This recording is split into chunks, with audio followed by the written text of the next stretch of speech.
I wanted to take just a second and to show you a connection between the Pythagorean theorem, which we're learning about in this section, and the distance formula that we learned about briefly back in chapter 6.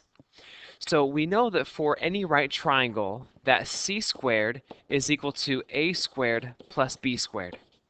Now the way that you solve for c is by undoing the squared, which is by taking the square root. So you take the square root of both sides, and c is equal to the square root of a squared plus b squared.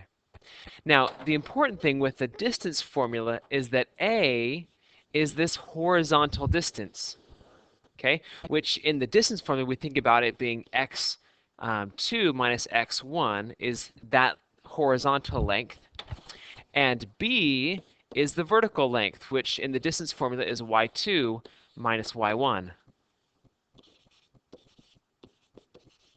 Okay, so the distance formula is right here. D, or the distance, is equal to the square root of x2 minus x1 squared plus y2 minus y1 squared. Or in other words, the horizontal distance squared plus the vertical distance squared, and then take the square root. So I think of this as the Pythagorean theorem, just on the coordinate axes. So the way that I do the distance formula, which is much faster than using this pretty complicated formula, is if I have a graph, I just draw it in, okay? And instead of thinking about x2s and x1s and subtracting and all that confusion, I just simply count the horizontal distance and the vertical distance and use the Pythagorean theorem. So for this one, I think about the horizontal distance is 1, 2, 3, 4, 5, 6. This is 6, and this is 1, 2. So I know that for, if this is d, that 6 squared plus 2 squared is equal to d squared.